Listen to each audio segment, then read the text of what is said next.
로마서 8장. 그러므로 이제 그리스도 예수 안에 있는 사람은 정죄를 받지 않습니다.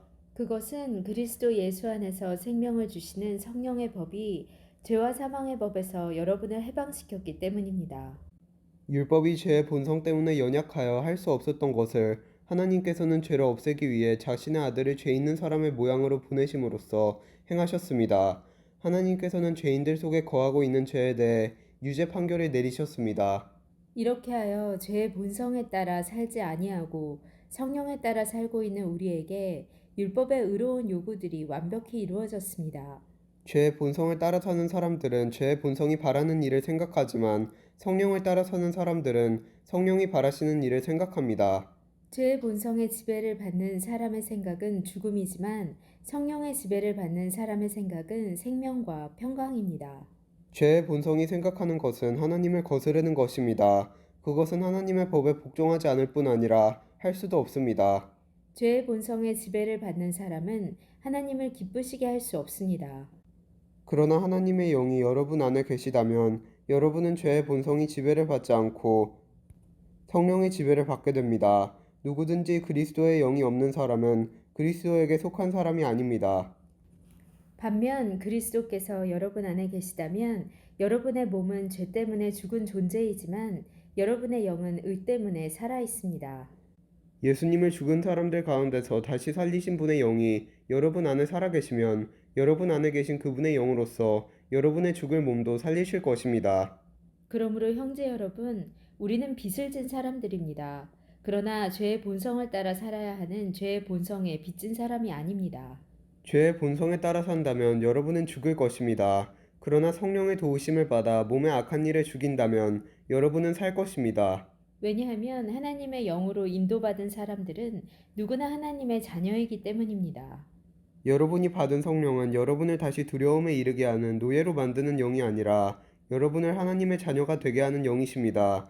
그래서 우리는 그 성령을 의지하여 아바 아버지라고 부를 수 있는 것입니다.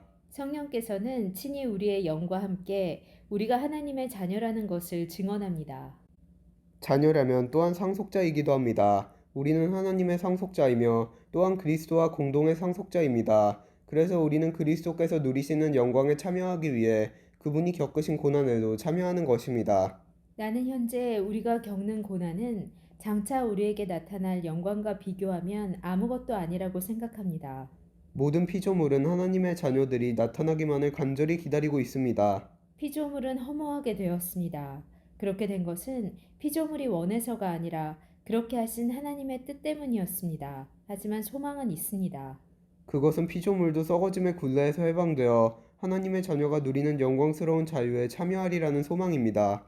우리는 모든 피조물이 이제까지 신음하고 해산의 고통을 겪고 있다는 것을 압니다. 피조물만 아니라 성령의 첫 열매를 받은 우리들 자신도 속으로 신음하며 우리가 하나님의 자녀가 되는 것과 우리 몸이 구속될 것을 간절히 기다리고 있습니다. 우리는 이러한 소망으로 구원을 받았습니다. 눈에 보이는 소망은 소망이 아닙니다. 보이는 것을 소망하는 사람이 어디 있겠습니까?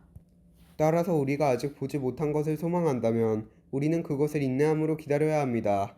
이처럼 성령께서는 우리의 약함을 도와주십니다.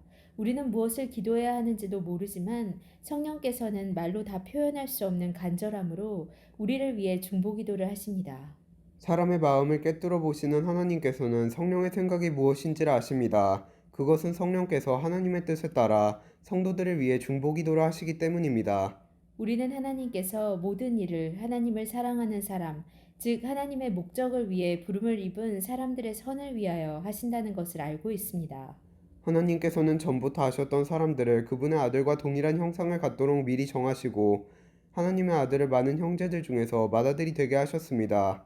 하나님께서는 미리 정하신 사람들을 부르셨고, 부르신 사람들을 의롭다고 하셨고, 의롭다고 하신 사람들을 영화롭게 하셨습니다.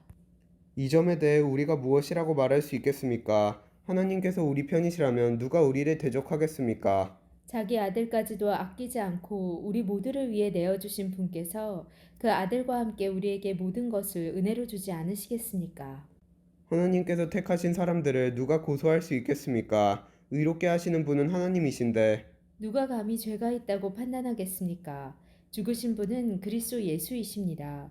그분은 죽으셨을 뿐만 아니라 다시 살아나 하나님의 오른편에 앉아 계시면서 우리를 위해 중보기도를 하고 계십니다. 누가 우리를 그리스도의 사랑에서 끊을 수 있겠습니까? 환난입니까? 아니면 어려움입니까? 핍박입니까? 그렇지 않으면 굶주림입니까? 헐벗음입니까? 위험입니까? 아니면 칼입니까? 성경에 기록된 것처럼 우리는 하루 종일 주님을 위해 죽음에 직면하고 있습니다. 우리는 도살당할 양과 같은 대접을 받았습니다. 그러나 우리는 우리를 사랑하신 하나님을 힘입어 이 모든 것을 이기고도 남습니다. 나는 확신합니다. 죽음이나 생명이나 천사들이나 하늘의 권세자들이나 현재일이나 장래일이나 어떤 힘이나 가장 높은 것이나 깊은 것이나 그 밖에 어떤 피조물이라도 우리를 우리 주 그리스도 예수 안에 있는 하나님의 사랑에서 끊을 수 없습니다. 아멘.